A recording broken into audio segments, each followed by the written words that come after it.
essa noite. Para quem nos assiste pela primeira vez, está aqui pela primeira vez, nas quartas-feiras a gente faz um estudo do livro Boa Nova, né? Esse livro que é a psicografia do Francisco Cândido Xavier, escrito pelo espírito de Humberto Campos, né?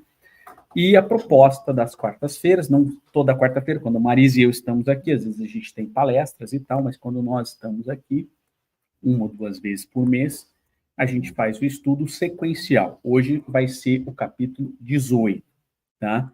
Oração dominical. Mas a proposta do estudo é que a gente pegue o tema que nós está sendo tratado e a gente comente sobre o tema e aspectos da doutrina no transcorrer desse tema. A gente já fez várias vezes outras formas de estudo, como a leitura do capítulo, e aí a gente vai comentando, a gente já fez sobre de outras maneiras, mas a proposta da quarta-feira, dessa aqui, é que a gente aproveite o conteúdo que está aqui e a gente, então, fale sobre esse conteúdo, tá? Então, o capítulo de hoje, oração dominical, capítulo 18. Por isso que a gente altamente recomenda que vocês leiam o livro em casa antes, né? Para que a gente possa conversar mais sobre isso. E a proposta também é uma conversa.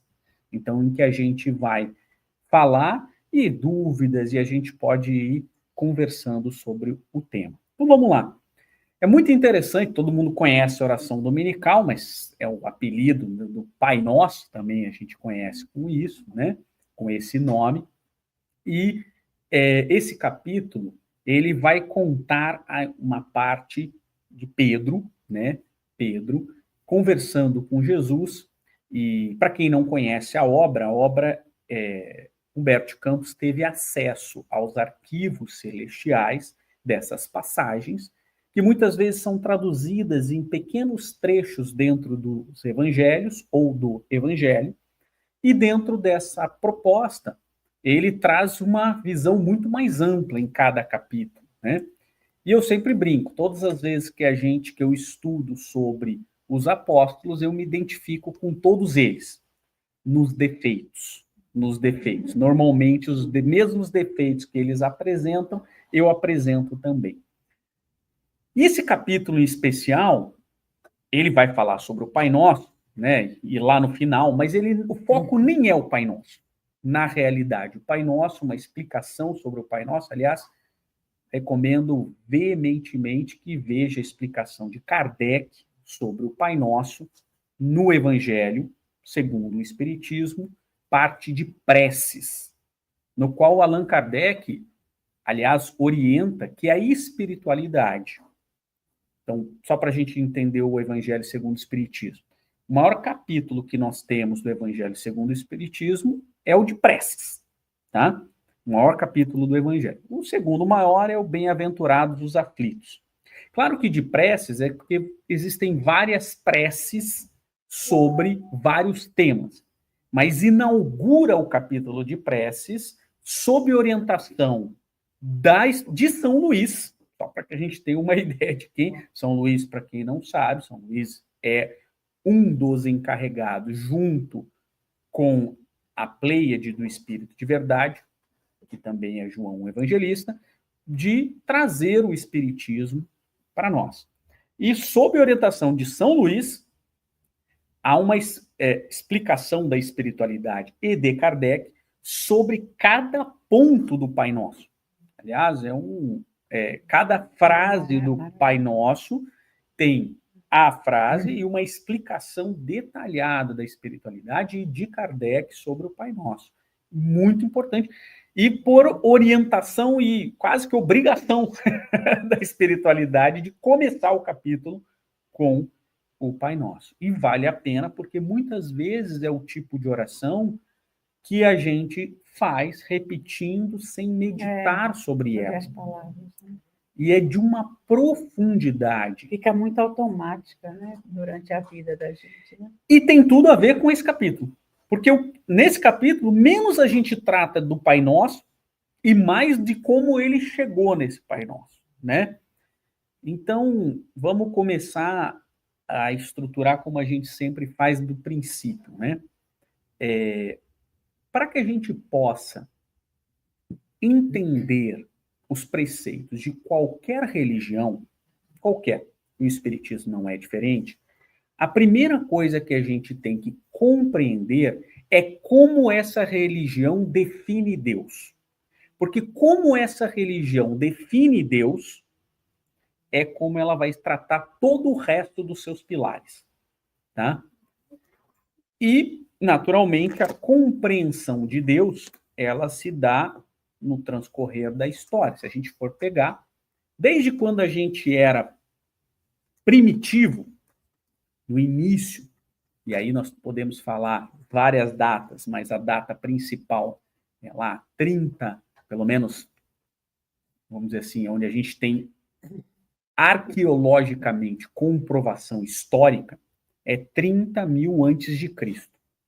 Em 30 mil antes de Cristo foi encontrado na Alemanha um homem com cabeça de leão. Vocês já viram algum homem com cabeça de leão alguma vez na vida? Não. Então ele não existe. Só no desenho animado. Então, isso é uma representação que datada de 30 mil antes de Cristo. É aquele símbolo da Peugeot. Para quem conhece o carro Peugeot, foi emprestado desse símbolo, tá? E esse símbolo remete ao primeiro momento, e provavelmente, óbvio que não se sabe o porquê, mas a maioria dos historiadores entendem que é a primeira externalização ainda do Homo sapiens, naquela transição de Homo sapiens, de Neandertal para Homo sapiens, aonde ele começa a expressar uma ideia religiosa, tá? É o que provavelmente a maioria dos historiadores entendem, porque, naturalmente, ou o cara estava sem fazer nada, o que era muito incomum naquele tempo, o cara ficar sem fazer nada numa caverna, né? Porque ele foi encontrado numa caverna, muito incomum, e ficar esculpindo. Acho que eu vou esculpir um homem com cabeça de leão, né? Com tanta coisa mais importante para ele esculpir, com uma ponta de uma flecha, como uma coisa que desse comida para ele. Então, como nós éramos praticamente, naquele tempo, caçadores e coletores, né? A primeiro símbolo, provavelmente esse é o primeiro símbolo de que o homem começou a pensar numa ideia transcendente fora dele. Provavelmente uma ideia de espiritualidade. Porque ninguém conhece homem com cabeça de leão. Pela razão óbvia. Então, naturalmente, essa é a ideia. O que é isso? O que a gente quer dizer com isso? O homem, quando começa, dentro desse processo evolutivo, de sair de mundo primitivo para provas e expiações, e começa a tomar conta da sua individualidade, e é o que o Espiritismo chama de começa a ter personalidade, né? Ele começa a dar conta que existem coisas que o homem não faz. Alguém deve ter feito. Se não for o homem, alguém deve ter feito, né? E a gente começa, então, a perceber que existiam coisas que, um vulcão, por exemplo, não fui eu que fiz, não foi o outro amigo meu que fez, então deve ter sido feito por alguém. Esse alguém começa a se intitular como Deus, deuses, né? Então, todo o simbolismo religioso em provas e expiações começa a partir dessa ideia de que alguém que não sou eu e que nenhum homem fez essas coisas. E esses caras me protegem de alguma maneira se eu estabelecer uma certa comunicação com eles. Aí que vem aquela origem do tambor, por exemplo, quando a gente quer se comunicar com aquele Deus do raio, do trovão, de coisas que eu não fiz. Então você vê como a base da religião sempre eu tentar definir Deus e tentar me comunicar com ele. Funciona? A base de qualquer. Então define Deus e como que eu posso estabelecer um meio de comunicação. Dentro desses vários povos que aí começam a se afinar e tudo, passam 20 mil anos aí nessa história, começamos a ter fenômenos muito mais aprofundados que a gente tem na Babilônia, no Egito, depois, um pouco mais recente, na Grécia, e você começa a ter essa ideia de deuses mais depurada. Então, Deus do trovão, Deus disso, Deus daquilo. E pode ver que eram sempre deuses daquilo próximo que a gente conhecia, sim ou não? Então, no Olimpo, era tudo relacionado ali à Grécia e não saía muito, né?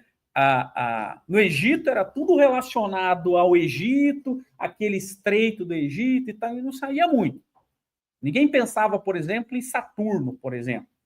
Ninguém pensava, no máximo se falava sobre Sol e Lua, que eram coisas que se viam, sim ou não?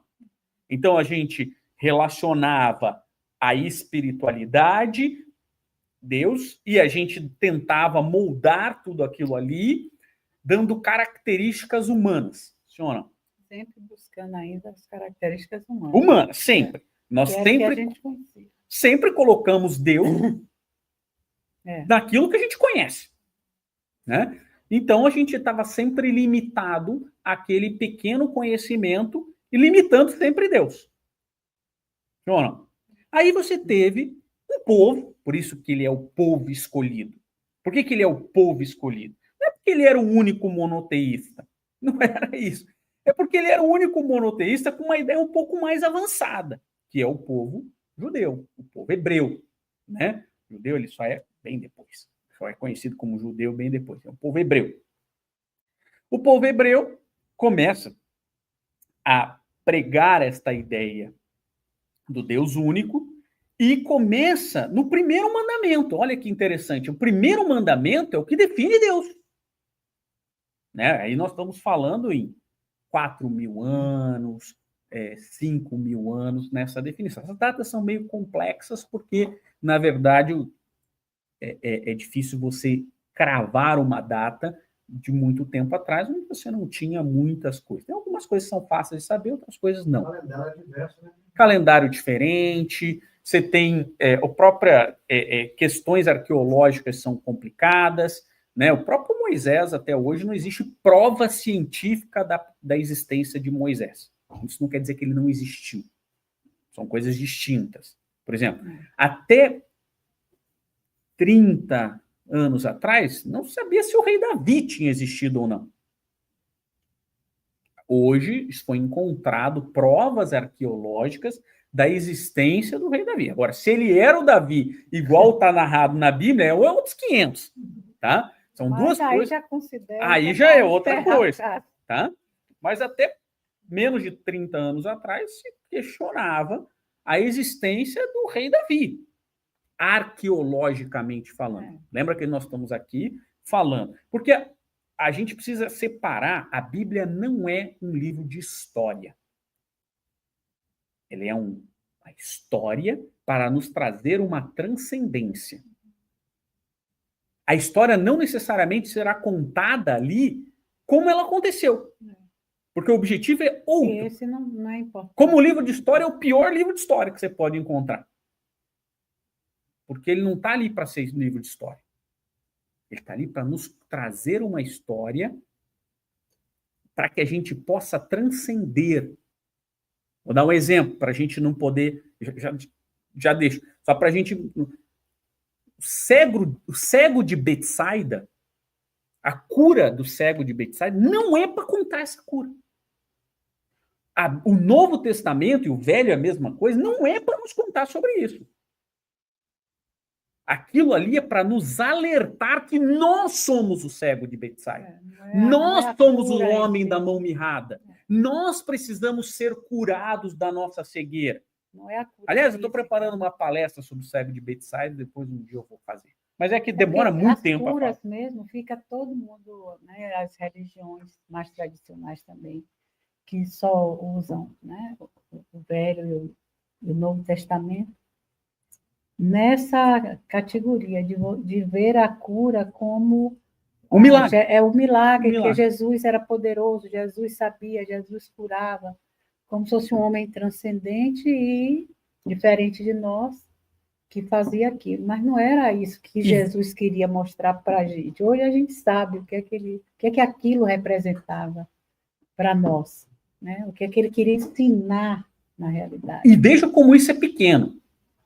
Porque se você olha o Novo Testamento somente com uma questão histórica e dos milagres de Jesus, isso era uma coisa que sempre me incomodava quando eu via isso, eu falei, olha, a primeira fato, todos que foram curados por Jesus morreram. Então, para que ele curou? O curou para quê? Por qual razão que ele vai curar as pessoas? Todos, já que todos iam morrer. E por que ele não curou todos? E para que curar se vai morrer? Faz sentido isso? Porque aquilo não é para curar, não é para contar a história de cura. Aquilo ali é para nos trazer outras coisas. Aquela história, eu estou estudando bastante sobre o cego, por isso que eu estou falando, eu estou preparando, mas esse preparar se demora 6 meses, às vezes 3 meses, 2 meses. Ali existem coisas escondidas dentro da história, que é, Jesus leva o cego de Betsaida para fora da aldeia. O que significa isso? Por que ele não curou lá dentro? Por que ele não curou em Betsaida, então? Ele ia curar. Ele ia curar. Por que ele fala, volta para sua casa, mas não entra na aldeia? Como assim? Como é que eu vou para Aquilo ali tem coisas escondidas que a gente tem que encontrar. E só dá para fazer isso se você interrelacionar com o Velho Testamento, com símbolos da cultura judaica, tem várias coisas. E mas eu vamos acho lá. Que para o tempo que isso aconteceu, o fato dele falar assim era entendido pelo cidadão daquela época. Ele dizer dessa maneira figurativa. Às vezes não? Às vezes não, porque ele não era para ser entendido, era para não ser mesmo. Era para trazer o entendimento para sempre. Sim, mas aí o cara ficava, rapaz, como é que eu vou lá agora, gente? Algumas coisas sim, né? Algumas coisas sim, né? Quando ele cura o leproso, por exemplo, hoje a gente não entende, mas... Quando ele cura o leproso, ele fala, não vai falar para ninguém, vai primeiro no templo, parari, parará. Isso porque tem um ritual do Velho Testamento em que quando você era considerado leproso, você te perdia a sua cidadania. Eles retinham o teu passaporte, entre aspas, né? Fazendo a Bíblia atual, retinha o passaporte, drive license e tua certidão de nascimento. Ficar retido no templo, na corte. Ficar retido na corte. E aí você era excluído como ser humano da sociedade. Era levado para o lado leproso, né? Quando chegava até esse momento, né? Então, quando ele teve a cura, para que ele pegasse a drive license dele de novo, o passaporte e a certidão de nascimento, ele tinha que passar para um ritual de depuração dentro do templo e que tinham certificar que ele realmente não estava com lepra. Para esse ponto, sim. Existem outros que são metafóricos, né? Para que a gente possa entender. Mas vamos lá. Voltando a parte da escavação do achado. Eu tive arqueologia também na faculdade, só que eu não cheguei a esse ponto, assim, acho que foi só 1 ano e meio desse período que eu tive. Então, eu te pergunto, tipo assim, você disse que agora, recentemente, foi encontrada alguma coisa que... uma moeda com a alcunha do rei Davi. Aí é que entra a pergunta, como identificar? Porque, às vezes, o que você acha, você achou a ossada de alguém, mas estava num período ou estava num lugar que poderia ser, mas como ter certeza? Aí tem que perguntar para quem é especialista. O livro que eu recomendo para ler é Jerusalém, uma História. Tá? Esse é o livro que vai contar toda a história de Jerusalém, inclusive esse que eu acabei de falar para você. Jerusalém, uma História. E muita coisa bem no sentido... do Montefiore, que é o melhor biógrafo do mundo. Tá? Ele é o melhor biógrafo do mundo. Então, mas nesse ponto, isso são os historiadores. Aí não sou eu, só estou contando para vocês. Eu não sou historiador e não sou arqueólogo. Tá? Só estou contando o que eu leio. Então, vamos lá. Mas voltando à situação. Então, e além, então, o que acontece com os 10 mandamentos? O primeiro mandamento, que a gente hoje já tem a visão gourmet, né? Já é o entendimento gourmet do primeiro mandamento, que é amar a Deus sobre todas as coisas, e o próximo como a ti mesmo. Não é isso que está escrito nele. Não é isso. Se você pegar os 10 mandamentos lá em Êxodo e depois em Deuteronômio, em Êxodo você vai achar que tem uns 35 mandamentos dos 10. E a gente fica esperando que tiver Moisés, desceu com a tábua e tal, que não era uma tábua, era uma pedra. né? Tábua de pedra. Desceu alguma pedra e estava escritinho igual que a gente vê na... Não existe isso. Primeiro, se você só lê em Êxodo, vai achar que é uns 35 mandamentos. E se você lê em Deuteronômio, que já é a interpretação, tá? Você acha que é uns 17 mandamentos, tá? Então, você fala, onde que estão os 10 mandamentos? Porque qual que é o primeiro mandamento? Que esse é muito importante.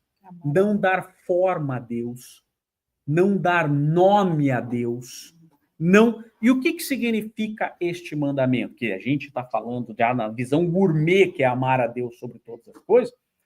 Mas o que é isso? Os hebreus compreenderam que todas as vezes que a gente coloca Deus na nossa caixinha, nós limitamos Deus. Porque os egípcios eles não achavam que o Deus tinha cara de águia. Não era isso. O Deus, Ísis, por exemplo, ela tinha a característica daquele bicho, daquela águia. Então, por exemplo, a gente entende que a águia enxerga longe e tal. Então, eles representavam o Deus com aquele rosto para representar que ele tinha aquela característica. Tá? E não que ele tivesse aquilo. O povo, a massa cebosa, chupadora de sangue, eles cultuavam aquilo ali e não entendiam. Existe uma coisa é a religião egípcia. A outra coisa é o que o povo praticava frente à religião egípcia. A religião egípcia ela era praticada só pelos iniciados, só algumas pessoas. O livro para ler é Depois da Morte. Quem explica muito bem isso, Leon Denis, Depois da Morte. A religião por trás das religiões. Tá? Então, ele vai explicar um pouquinho. Mas o fato é, e todas elas eram assim até esse momento, né? Então, o fato é que ali você começa o povo hebreu a falar, olha, não dê forma para Deus. Porque quando você dá forma para Deus, você limitou ele. E ele é o alfa e o ômega. Ele é o que é isso? O princípio, o meio, o fim. O que é, foi e sempre será. O imutável. São as características de Deus. E a gente tenta Jeová, né? Jeová. E hoje é difícil, né? Hoje é difícil pensar numa coisa assim, um ser assim, porque a gente não pode humanizar Deus, que tudo a gente humaniza. Então, sim. Uma força desse nível, agora a gente tem ideia, assim, que é uma força, é alguma coisa que está acima do bem e do mal, que gere tudo e que está lá. E aí? E que é bom. É. O que eu acho fantástico é isso. É ser a lei de amor. Que é a lei de Deus, a primordial de Deus, é a lei do amor. Mas pensa isso, que legal, pensa né, falar isso há 4.000 Ave anos. Maria. Porque hoje a gente ainda está... Quando eu falo assim... Não, hoje a gente não acredita mais no inferno, céu e inferno. Eu, pelo menos, nem penso mais nisso, não existe isso, essa coisa de céu e inferno. Existe o estado de alma, você pode estar no céu e inferno paradinho aqui no céu da Flórida. Uma praia maravilhosa e linda daqui da Flórida, você está no inferno. Então, o inferno é existencial. Então, quando a gente tira aquele inferno de lugar, né, um lugar fisicamente existente, da mente, fica tudo mais fácil. Quando o céu também fica como sendo um estado de alma, em que você se sente bem, pleno, não é o supra-sumo, mas que você se sente acima um pouquinho daquele inferno que antes você se instalava toda hora. Bastava uma coisa no dia não dar certo, você caía no inferno. Ah, não, está tudo lindo, vou lá para o céu, porque o céu ele não faz nada. Não, agora a gente vê essas duas emoções como estados de alma que a gente tem que ter o maior cuidado com as duas.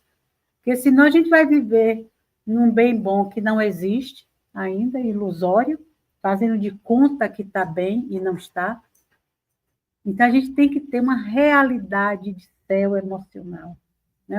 Como eu estou dentro das minhas emoções críticas, doentes, profundas. Né? A gente tem que ter uma noção assim, de como botar Deus dentro de nós de uma forma real, que a gente realmente sinta isso, essa emoção divina, no dia a dia, de hoje, encarnado. Mas essa já é a lição número 2, né? Porque ele ainda estava definindo Deus, né?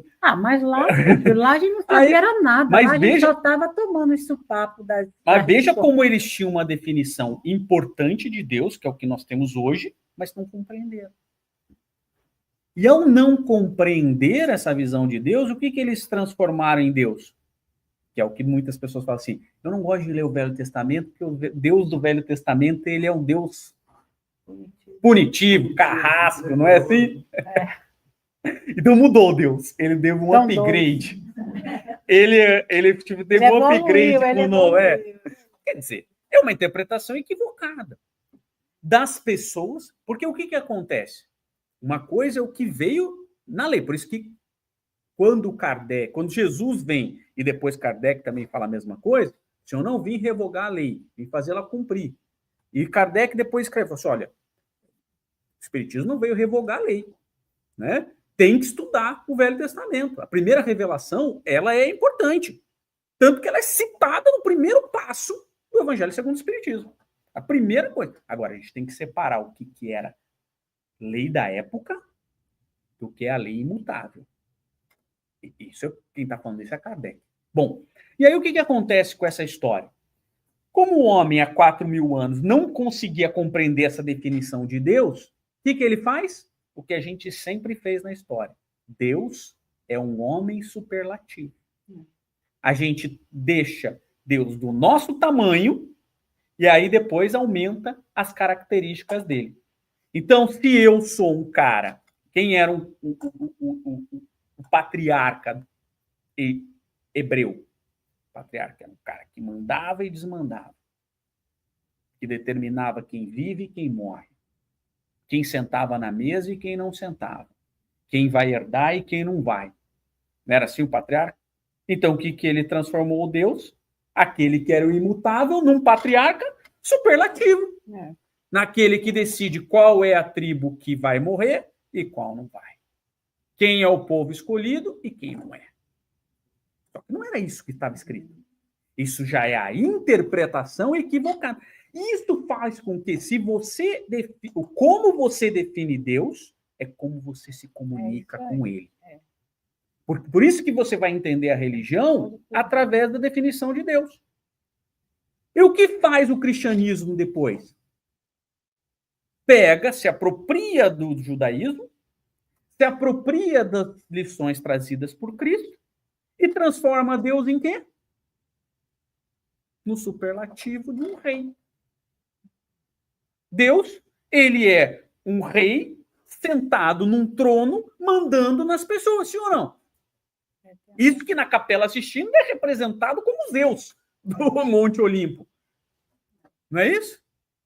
Então você vê, nós tivemos acesso toda a primeira revelação, toda a segunda revelação, e nós transformamos Deus no superlativo de um rei.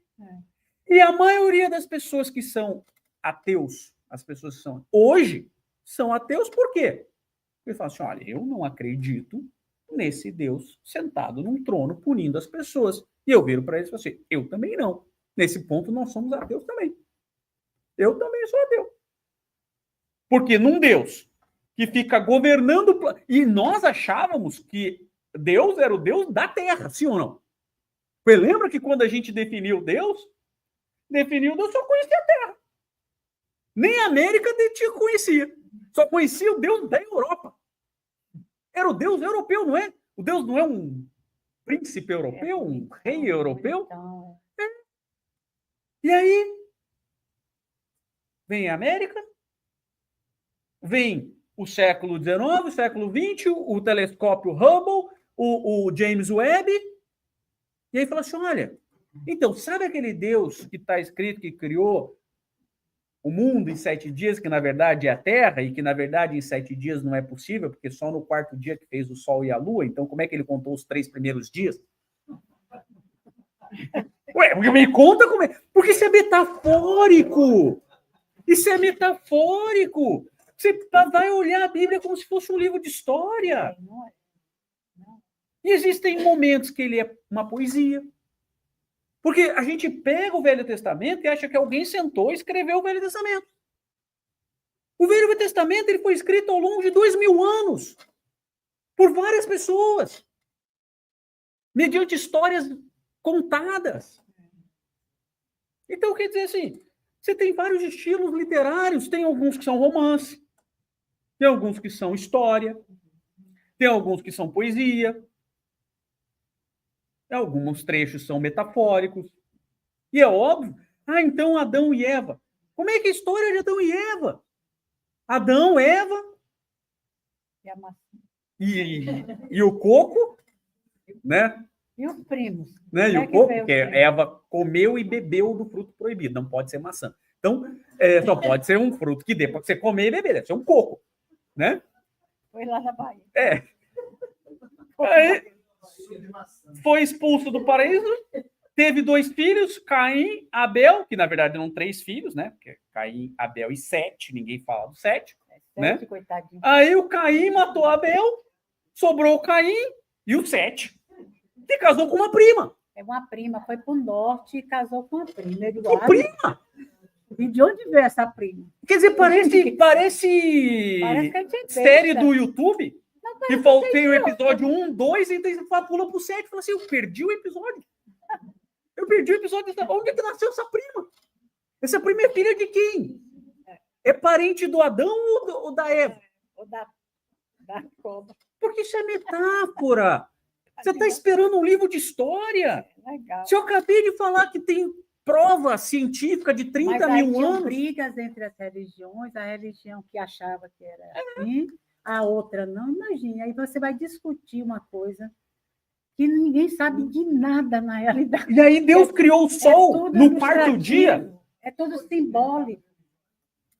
Tudo simbólico. Deus criou o sol no 4º dia, mas qual deles? Porque nós temos 300 milhões de sols só na Via Láctea. E o James Webb acabou de confirmar que nós temos em torno de 1 trilhão de galáxias igual à nossa. Qual deles que ele criou no 4º dia? Então, a gente está limitando... E aí é que... nós éramos limitados demais. Então, eles queriam escrever sobre coisas muito transcendentes para a época, né? E escrevia assim, feito uma história da carochinha. Mas isso ficou na memória emocional de muita gente que até hoje acredita. E aí a gente define Deus... Até hoje, menino. A gente define Deus e tem que conversar com ele, não tem? Aí como é que a gente conversava com Deus, os hebreus? Matando bicho. Sacrificando um animal. Fazendo não sei o quê, porque achou que era melhor. E depois da Idade Média? Não, nós temos que fazer orações. E aí ficava tudo da boca para fora, como também nos hebreus. E aí, quando a gente começa a ter relações com Deus, o que a gente espera? Primeiro, e o espírita também, não pensa que a gente é diferente. A primeira relação com Deus é barganha. Olha, Deus, eu acredito em você. Você é Deus, o único, sábio, a inteligência suprema do universo, o alfa e o ômega, e eu estou com um problema. Será que você não pode tirar isso da minha frente? Essa é a barganha. A gente só sabe barganhar com Deus. Não pede força, não, dá para tirar. Para tirar. A gente fala assim, ó... Livra-me do mal. Olha, tem aquele colega de trabalho e aquele cara que está me sacaneando na minha promoção, e aí agora eu não vou conseguir essa promoção, e o cara, faz um favor para mim, Deus, tira, fulmina essa pessoa para mim, deixa ela em outro trabalho. Então, e é isso que a gente faz. E a gente está fazendo isso desde, 30 mil anos, quando a gente definiu o Deus errado. E aí vem Kardec e fala assim, perguntando lá naquela pergunta que parece que diz tudo, mas não diz nada, né? E todo mundo sabe, que é, o que é Deus? Ele pergunta, já começa genial, Kardec é genial. Ele não pergunta quem é Deus. Ele pergunta o que é. Não sabe. E a resposta é a resposta do Velho Testamento. É a mesma resposta. Deus é o alfa e o ômega, o início, o meio e fim. Mas aí a gente já vem para o século XIX. Causa, inteligência suprema do universo. Causa primária de todas as coisas. O alfa e o ômega. O que é, existiu e sempre será. E aí ele deu a mesma resposta. Só que como isso parece uma resposta e a gente não conseguiu, aí ele falou assim, então Deus, e a gente acha que a gente definiu Deus. Só que Kardec é tão genial que ele não se contenta com a resposta. A gente se contenta em só ler a primeira e só decorar a primeira parte, né? Mas tem mais pergunta que a gente não decorou ainda ali. E aí falou assim, vem cá, posso chamar Deus de infinito? E aí o que o espiritual fala? Infinito? Você não sabe o que é infinito? Você está definindo uma coisa que você não sabe para tentar com uma coisa que você também não sabe. Essa é a resposta da espiritualidade, não é minha, não. Leia lá. E aí o Kardec complementa essa resposta. Porque matematicamente, até hoje, não se sabe definir o que é infinito. É o que não tem fim, não. Isso é o dicionário. Não é a definição matemática do infinito. Tá? Então, são coisas completamente diferentes. E aí, Kardec vai detalhando aquilo ali e fala assim, vem cá. Como é que a gente vai definir Deus se a gente é pequeno? E aí, Kardec faz de uma forma maravilhosa. Porque ele estabelece os caracteres de Deus. E aí ele fala, Deus é infinito na sua bondade, Deus é infinito na sua sabedoria, Deus é infinito. E aí ele vai colocando para a gente poder tentar entender, e aí é a parte 2, quais são os caracteres da divindade. Para a gente poder se localizar. E se a gente não entende os caracteres da divindade, não vamos entender o resto do espiritismo. Mas ele só faz isso porque Deus está em nós. Exato. Então, se a gente agrega os caracteres de Deus e Deus está em nós, a gente tem que ter aqueles caracteres, sentir aquilo. Né? E a história então, essa educação espírita, você tem que buscar seu melhoramento íntimo. Senão, você nunca vai conhecer Deus. E a história desse nunca vai ter a sensação do que é Deus. Não, né? E a história conta isso. É legal. Acho Jesus vai lá, cura a sogra de Pedro. Aí a sogra de Pedro começa a botar caraminhola na cabeça do Pedro. Olha que sacanagem com a sogra, né? Eu falei assim, não é uma sogra. Não é uma sogra bacana, né?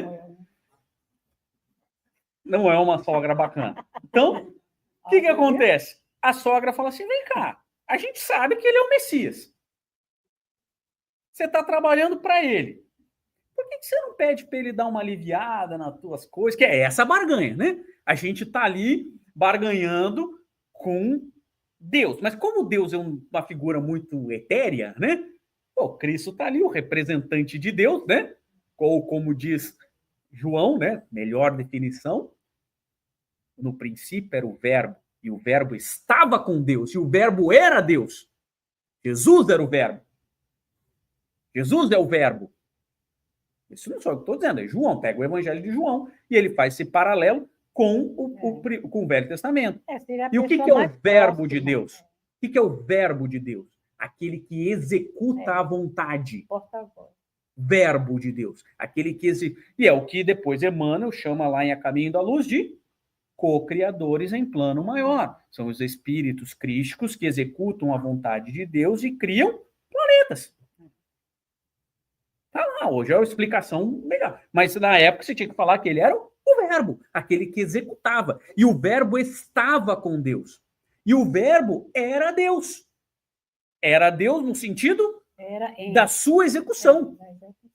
De entender e compreender a vontade de Deus. Bom, mas o fato é que aí Pedro falou, bom, se eu estou com o verbo deve falar direto com Deus, né? Vamos mandar um WhatsApp, né? Pede para Cristo, para Jesus, já mandar um WhatsApp para Deus. Porque para que a gente vai ficar? Como que a gente... Porque o problema aqui da oração dominical é como se comunicar com Deus. Porque Deus a gente já não entendeu. É difícil. Se a gente não entendeu Deus, como é que a gente vai se comunicar com ele? Porque a questão toda é essa. A questão cerne da oração dominical é como nós nos comunicamos. No início a gente usava o tambor, né? Não era assim que eu falei? Isso é a definição. Essa é a comunicação. Nós estamos o tempo todo tentando entender Deus e nos comunicar com ele, para a gente ganhar a batalha, ou para a gente fazer não sei o quê, e deturpar toda a ideia.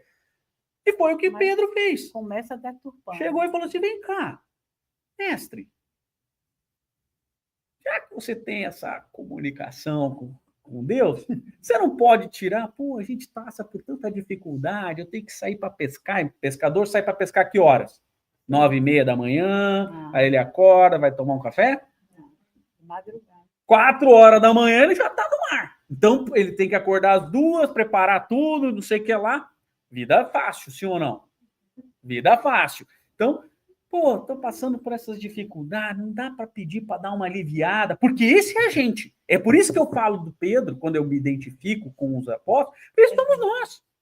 Nós estamos acostumados a barganhar com os nossos problemas com Deus. E aí, assim, vem cá, não dá para falar com Deus para aliviar o meu lado? E aí Jesus falou, Pedro, não é assim que Deus funciona. Não é desse jeito.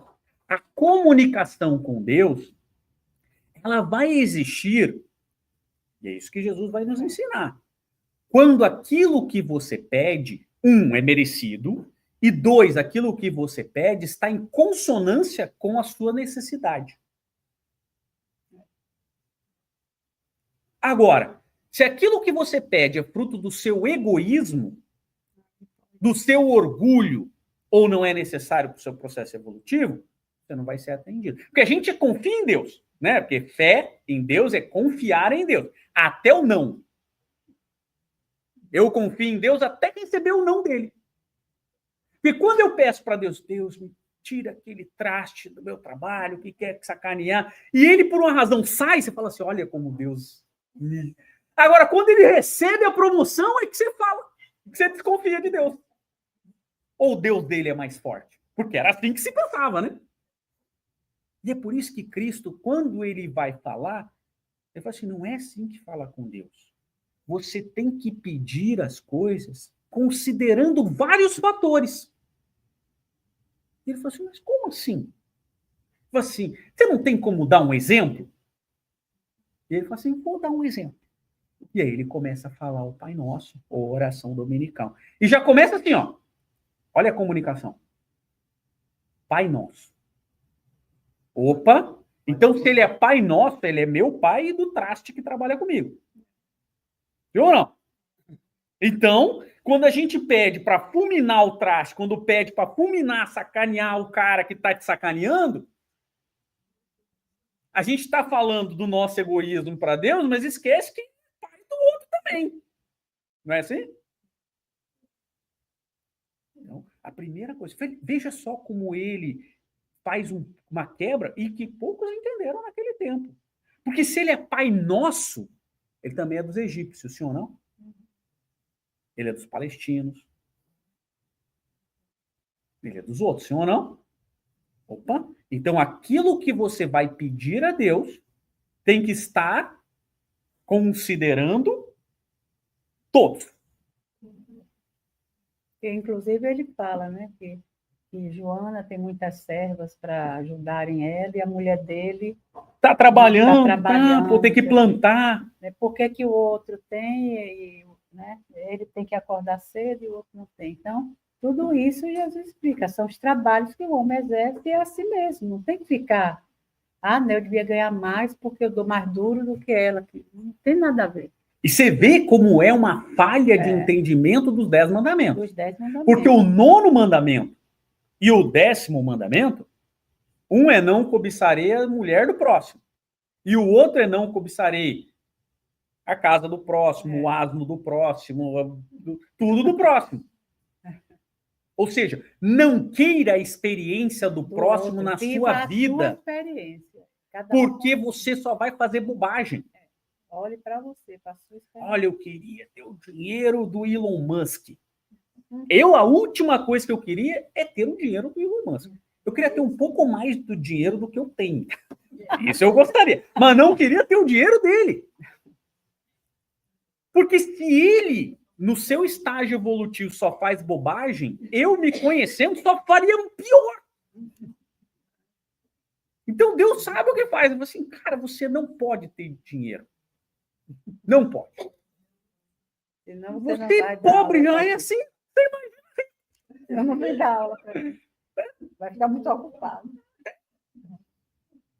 Então, assim, Já veio para a América para ter mais tempo. não é? Então, quer dizer Estudar. assim, olha como é que a gente tem o nosso propósito, a nossa missão. Por isso que, e veja como não é, né, quem já assistiu a minha palestra sobre os 10 mandamentos, à luz do Espiritismo, mas veja como não é você desejar alguma coisa. Não tem problema nenhum você desejar, porque você não pode desejar o do próximo.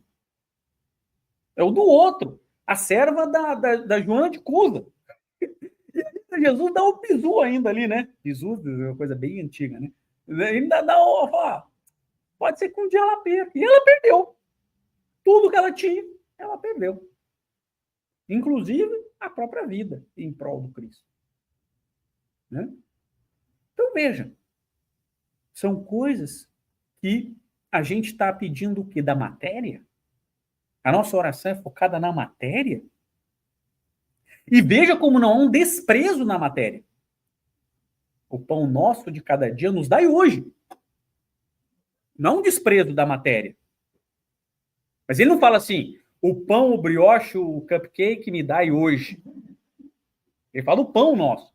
Aquilo que eu necessito para cumprir as minhas atividades. Leiam Kardec. Kardec faz uma explicação sobre isso que eu não vou ter capacidade para fazer. Porque, primeiro, que ele escrevendo é muito mais fácil do que falando, né? Porque falando a gente vai lembrando, escrevendo você pode retomar, reescreve, fica mais bonito o texto e tal, não sei o quê. E segundo, que ele era muito melhor do que eu sou. Então, o fato é que Kardec vai explicar essa oração. Mas o que mais? Que estais nos céus. Olha como eles não entenderam. Que céus? Porque antes era fácil, né? O mundo era a Terra, só existia a Terra, que na verdade só existia o Oriente Médio, a China e a Europa. O mundo era isso, não existia a América. Então, acima desse mundo que a gente conhece, tinha o céu, ou os céus, 7 céus, né? E abaixo tinha o inferno. Não era isso? E a gente acredita. Não era assim que a gente achava? Beleza. Só que agora, onde é que está mesmo o céu? Está aqui ou está em Júpiter? Ou está aqui e está lá? Está aqui ou está na outra galáxia? Mas qual das 1 trilhão das galáxias? A gente tem noção que é 1 trilhão? 1 trilhão é muito dinheiro. Ah, muito dinheiro não. Muita galáxia. Eu pensei no Elon Musk que ganhou 1 trilhão agora, né? Então, assim, veja, onde que está esse céu? Olha como a gente pensava pequeno. E a gente definia as coisas. E olha como Kardec vem expandir. E Jesus já tinha falado, nos céus. Ele não está nesse plano.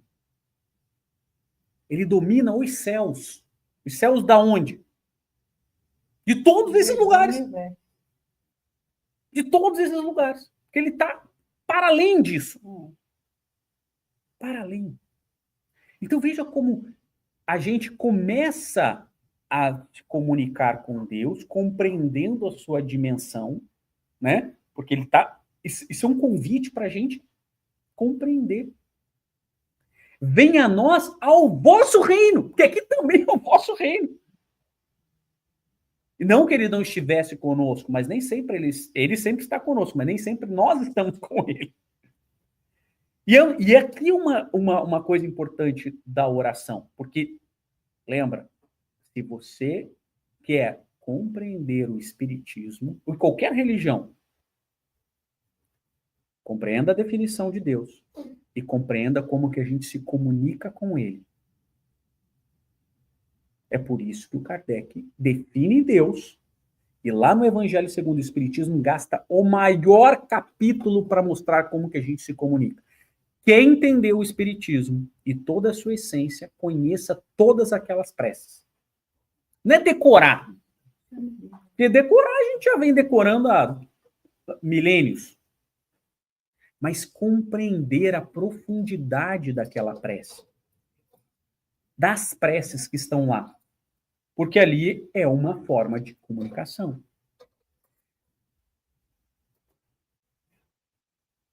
E a primeira pergunta que todas as pessoas fazem quando a gente fala, se Deus ele é onisciente, onipotente, né? Principalmente onisciente, ele já sabe o que eu quero, sim ou não? Por que eu preciso fazer oração?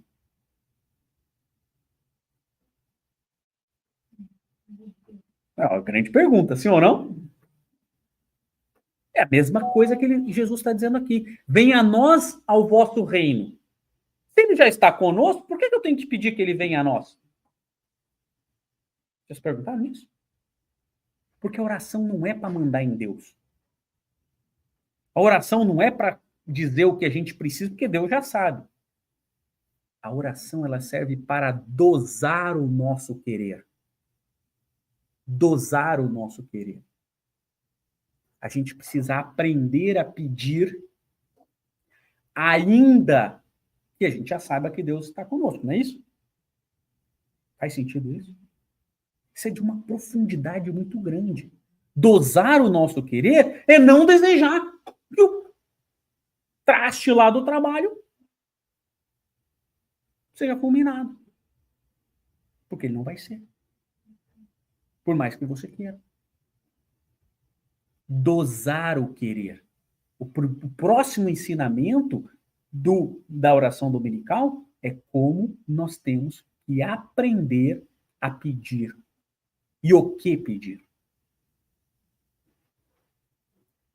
Kardec vai dizer lá na frente. Toda vez que você pedir resiliência, força, coragem para vencer as dificuldades, será sempre atendido. Nossas orações, nossas preces, serão sempre direcionadas. André Luiz não conta aquela história fantástica da... Como é que é?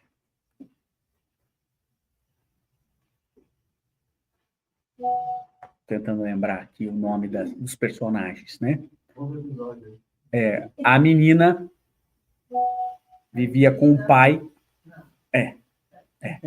Entre a terra e o céu. Entre a terra e o céu. A menina tinha perdido a mãe. Tinha morrido. Aí veio uma madrasta. A madrasta vai até a praia, estava lá, desatenta, o irmão morre. O irmãozinho mais novo. A mãe, desencarnada, vai lá e faz uma obsessão na madrasta. A tal ponto dela quase desencarnar, porque o que ela queria é que... Aí você vai contar o livro, bom, não existe spoiler de livro de 50 anos, se você não leu, azar o seu. Então, spoiler de livro de ontem, né? Saiu um filme ontem e tal, spoiler de livro de 50 anos. Então, aí a menina faz uma oração para a mãe, que é obsessor. Assim, olha, eu já perdi a mãe, já perdi tudo, meu pai não sei o quê, papapá. E agora eu vou perder a madraça que cuida e tal. Que cuida de mim. Cuida de mim. E ela faz oração para a mãe, que era obsessora, que não recebe aquilo ali. Mas aquilo vai direto para nosso lar, no centro de orações, onde ela vai ser atendida. Em 2 anos está resolvido o problema.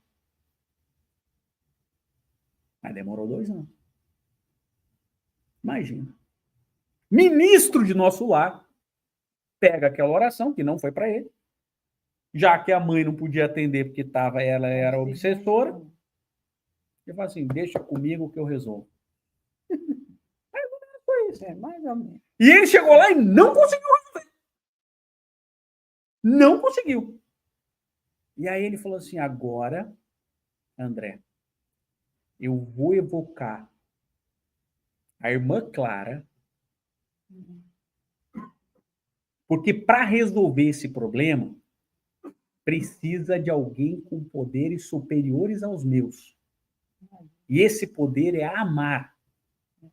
Aí o André falou assim, você é ministro de nosso lar e você não consegue resolver? Essa é a pergunta do André Luiz. Vem cá. Só tem 72 ministros, você é um deles. E você não consegue resolver? Assim, estou ferrado. Eu não sou ministro em nosso lar. Como é que eu... Quer dizer, se ele não está conseguindo resolver, imagina eu, né? E ele fala assim, não, André, é porque até agora eu já consegui caminhar bastante na intelectualidade e na compreensão do amor de Cristo. E um pouco nesse sentimento, mas agora eu preciso de alguém que ama de verdade. Que já ama intensamente. E aí vem a irmã Clara, que começa a falar e começa a orar. Tão bacana. E o negócio começa a sair cheiro, cor, ela brilha dourado, depois ela brilha do outro jeito, e o pessoal acha assim, será que se a gente botar uma luz dourada, todo mundo vai ficar igual a irmã Clara? Aí você fala assim, cara... Aí começa a ter cheiro, som, uma música que André Luiz começa a ouvir do nada, a oração dela. E ela não estava falando. Porque a gente acha que espírito superior tem boca. Espírito superior não tem boca. Deus não tem boca, mão, língua. Não, pode ter. Provavelmente não tem. Aparecer ali, pode. Provavelmente não tem, porque para que você tem boca? Porque você precisa se comunicar ou se alimentar.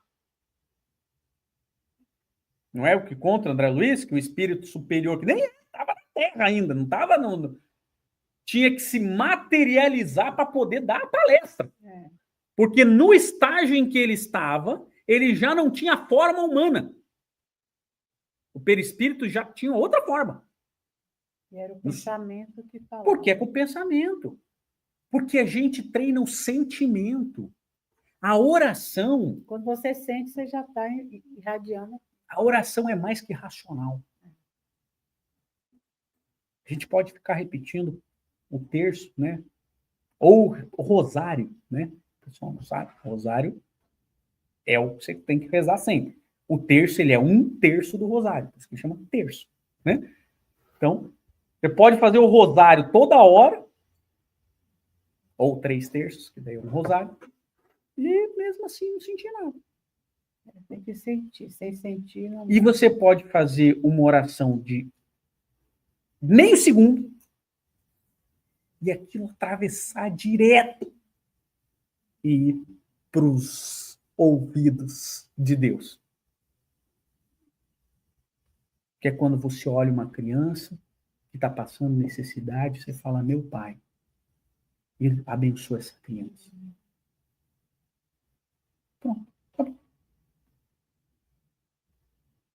Acabou. E você pode passar o dia inteiro do lado daquela criança rezando o rosário e não vai brilhar nem perto da irmã Clara. E às vezes uma coisa dessa vai brilhar igual. A irmã Clara não vai, mas pelo menos dá um brilhozinho, uma faísquinha, né? Então, e o Clarencio, e ainda explica para o André Luiz, fala assim, isso é o que você está vendo na sua dimensão, André. Porque para quem já está num processo evolutivo, está vendo outras coisas. E sentindo outras coisas. Então você imagina o que é esse amor. O que é essa oração? O que é essa profundidade da comunicação com Deus? O que é esse nosso querer? Olha, tem uma coisa muito interessante nesse capítulo que eu estava observando, que é a questão de Pedro, quando ele faz a indagação a Cristo, se essas orações realmente chegavam a Deus, né? E assim, a beleza, né, da explicação de Jesus, de que toda oração, todo o seu sentimento, ele realmente chega a Deus. Agora, se você vai ser atendido ou não, já é um outro caso, né? Porque às vezes a gente mesmo aqui, né, a gente fala, nossa, vou pensar, mas será que vai, né, perder o tempo, né, precioso, né, essa ideia de tempo, né, comigo, né? Então essa é a explicação de tudo esse sentimento que a gente tem na oração, de querer bem, ou até ver, às vezes, não. Chega a Deus. É o Criador. Se Deus está dentro de nós, como não chegar? Não é? Por isso que está dentro da gente, mas a gente tem que pedir, venha a nós. Exatamente. Né? Agora, porque às vezes atender aquela é a pior coisa que pode acontecer com a gente. Eventualmente, a doença é o nosso livramento. Então a gente vai pedir, claro, isso não quer dizer que não está doendo, não quer dizer que não seja ruim, para tirar aquela prova da gente, que Deus não vai atender. Deus, eu estou falando, ou os seus prepostos, né? Vai atender. Porque a melhor coisa do nosso processo evolutivo é que aquilo continue. E aí vem Emmanuel, né? Todas as provas são colocadas na nossa vida com a certeza de que vamos vencer. Que se não fôssemos vencer, ia parcelar em 2, 3 encarnações. Ou 10. Porque lá no planejamento espiritual, se pudéssemos participar, ou mesmo quando não podemos participar, mas especialmente quando podemos, e que estamos lá no plano espiritual definindo a nossa reencarnação, a gente sempre pede para quitar mais. E a espiritualidade fala, não vai aguentar, peraí, deixa eu colocar aqui, porque isso você tem chance de conseguir. Fácil não vai ser, mas você tem chance. O planejamento reencarnatório é para a gente vencer. Isso é a grande coisa que a gente tem que ter na mente. E quando a gente se comunicar, fala assim, olha, eu sabia que eu tinha chance de vencer, eu só não sabia que ia ser tão difícil. Me dá um pouco mais de força, me dá um pouco mais de esperança, me dá um pouco mais de resiliência. Esse é o que nós temos que comunicar com Deus. Esse é o dosar o nosso querer. Não dá para a gente, não temos tempo para a gente falar toda a oração, né? Nem o próprio Humberto Campos faz toda o Pai Nosso aqui. Ele pula alguns trechos, mas volta a dizer, a grande explicação está lá no livro O Evangelho segundo o Espiritismo. Ali, cada trecho é muito bem explicado por Kardec. Mas acho que o grande ponto dessa lição é passarmos a compreender Deus, a confiar, que esse é o primeiro mandamento. O primeiro mandamento é um mandamento que no nosso estágio evolutivo é o que se espera de nós em relação a Deus. Nós não vamos compreender Deus no nosso estágio evolutivo.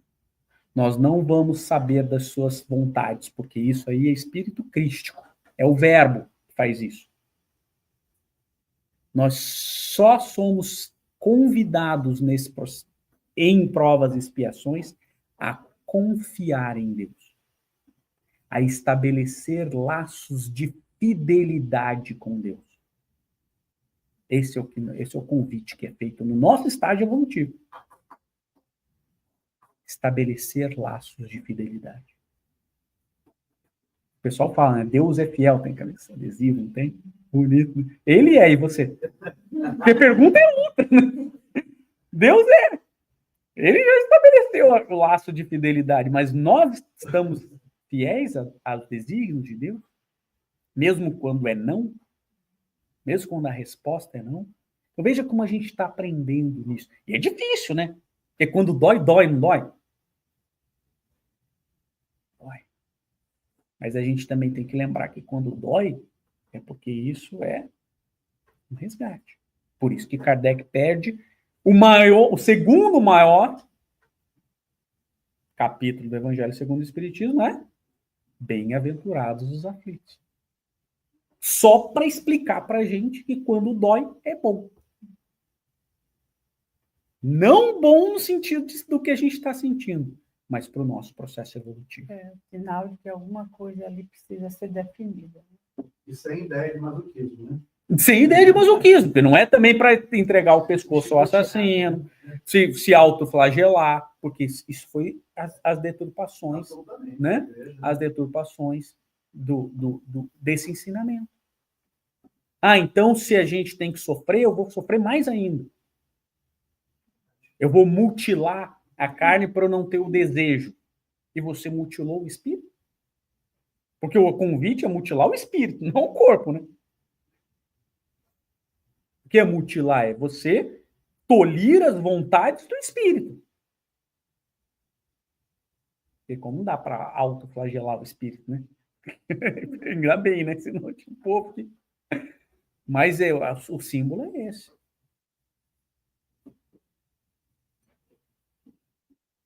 Então, o convite aqui